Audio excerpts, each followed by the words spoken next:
Donc mon père a été traité en Espagne pour des polypes au côlon. Donc il s'est fait opérer en juin 2017.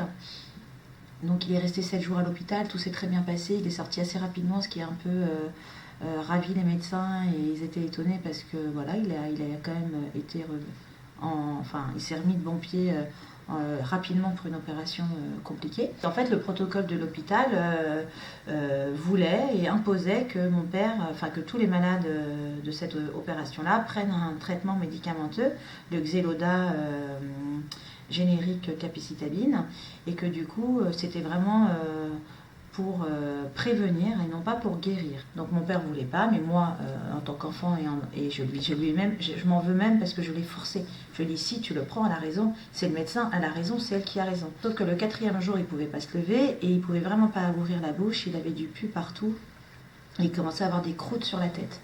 Du coup, je l'ai amené aux urgences. Et la médecin a dit, écoutez, vous êtes pénible avec votre papa, c'est les symptômes du Xeloda, c'est comme ça. Donc comme elle est médecin, bon, c'est quand même qu'elle a raison, donc on est parti, j'ai dit à mon père, tu prends le médicament. Mon père l'a arrêté, heureusement, j'ai envie de vous dire, même si c'était trop tard, sans me le dire, en fait, je l'ai su le lendemain. Parce que donc au bout de 2 jours, donc on en est au 5e ou au 6e jour, excusez-moi, je suis un peu émue, mais voilà. On est encore dans la première semaine, ça n'allait vraiment pas, plus du tout.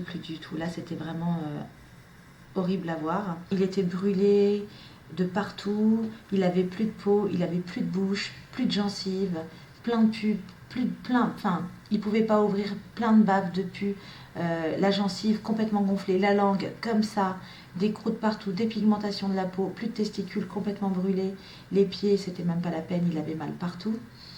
Donc le pire, c'est que en pleine conscience, c'est-à-dire qu'en fait, il sait qu'il va mourir, il a mal partout, et ce putain de médicament attaque tout le corps, mais pas le cerveau.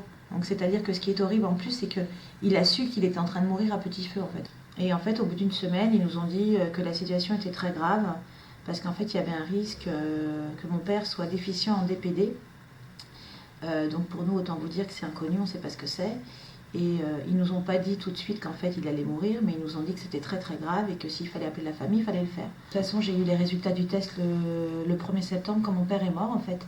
En fait, mon père est mort le 1er septembre à 10h du matin et quand il est mort, on m'a dit bah tenez, on vient de recevoir les résultats, il est déficient en DPD.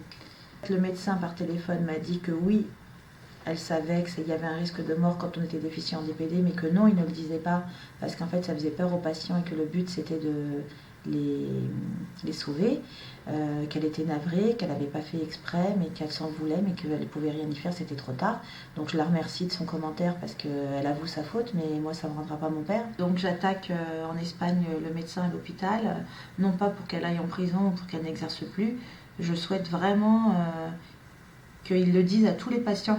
Ou alors s'ils ne le disent pas, qu'ils fassent le test en fait. Non, c'est ça. En fait, qu'ils fassent le test de façon systématique à tout le monde. Et pas en se disant, oh, bah, c'est 1 sur 10 000 ou 1 sur 100 000, donc ça n'arrivera pas. Bah, si ça arrive, et en fait quand ça arrive, on meurt dans des conditions tellement atroces et douloureuses que c'est inadmissible, surtout quand on le sait. Donc voilà ce que j'attends, c'est qu'en fait l'État ou la justice, je ne sais pas qui, que ce test soit obligatoire.